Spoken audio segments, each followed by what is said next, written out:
Hi friends, please subscribe to Amravati Media and press the bell icon for more latest updates. Power స్టార్కు power చూపించిన తెలంగాణ రాష్ట్రం ఏర్పడి 12 ఏళ్లు పూర్తి చేసుకుంది. 13వ ఏడాదిలోకి తెలంగాణ అడుగుపెట్టింది. తెలంగాణ సమాజ చైతన్యం గురించి ఎంత చెప్పినా తక్కువే. ప్రజా సమస్యలతో పాటు తమ రాష్ట్ర ఆత్మగౌరవం వరకు వచ్చేసరికి వారు ఐక్యంగా నిలబడే తీరు ఎంతో స్ఫూర్తినిస్తోంది. తాజాగా తెలంగాణ పవర్ ఏంటో డిప్యూటీ సీఎం పవన్ కళ్యాణ్కు బాగా తెలిసొస్తోంది. ప్రొఫెసర్ నాగేశ్వర్ వివాదం చినికి గాలివానలాగా మారింది. అసలు సమసిపోయింది. ఇదే సందర్భంలో పవన్ కొనుగోలు చేసిన 10 ఎకరాల భూమి పెద్ద వివాదంగా మారింది. ఇక్కడ భూ వివాదాన్ని వెలుగులోకి రాజకీయ పార్టీలు తీసుకురాకపోవడాన్ని గమనించవచ్చు. తెలంగాణ జర్నలిస్టులు, పౌర సంఘాల నాయకులు సమర్థవంతంగా పనిచేస్తుండటంతో పవన్ భూమి కొనుగోలు తీవ్ర వివాదంగా మారిందని గుర్తించాలి. హైదరాబాద్ శివారులోని శంకరపల్లి మండలం జన్వాడ వద్ద ఉన్న కోడి చెరువు భూముల్ని పవన్ కళ్యాణ్ ఆక్రమించారని తెలంగాణ జర్నలిస్టులు, పౌర సంఘాల నాయకులు ఆధారాలు చూపుతున్నారు. తమ వాదనకు బలం కలిగించేలా నేరుగా కోడి చెరువు వద్దకే వెళ్లి అక్కడి పరిస్థితిని కళ్లకు కట్టారు.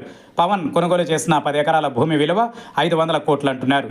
అసలు కొనుగోలు చేయడానికి వీల్లేని భూమిని ఉన్నతాధికారుల్ని మేనేజ్ చేసి సొంతం చేసుకున్నాడంటూ తెలంగాణ జర్నలిస్టులు, పౌర సంఘాల నాయకులు ఆరోపించడమే కాదు, ఆధారాలతో ఏకిపారేస్తున్నారు. రంగారెడ్డి జిల్లా శంకరపల్లి మండలం జన్వాడ సర్వే నెంబర్ 706లోని కోడి చెరువు ఎఫ్టీఎల్ బఫర్ జోన్లను ఆక్రమించి పవన్ కళ్యాణ్ ఫామ్ హౌస్ను ఏర్పాటు చేశారనేది ప్రధాన ఆరోపణ. అయితే ఇక్కడ సమస్యను తెరపైకి తీసుకొచ్చింది రాజకీయ నాయకులు కాదని గుర్తుంచుకోవాలి. ఒకవేళ రాజకీయ నాయకుల ఆరోపణలే అయితే రకరకాల ఉద్దేశ్యాల్ని అరికట్టవచ్చు. కానీ ఇక్కడ అలాంటి పరిస్థితి లేదు.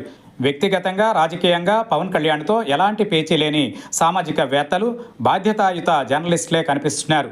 అందుకే వారు చెబుతున్న వివరాలకు బలం ఏర్పడింది. ప్రతి ఒక్కరూ నమ్మే పరిస్థితి. చెరువుల్ని, ప్రకృతిని కాపాడాలని పవన్ కళ్యాణ్ పదే సూక్తులు చెబుతూ ఉంటారు. అందుకే ఇప్పుడు ఆయన చెరువు ఆక్రమించారంటే పెద్ద సమస్యగా మారింది.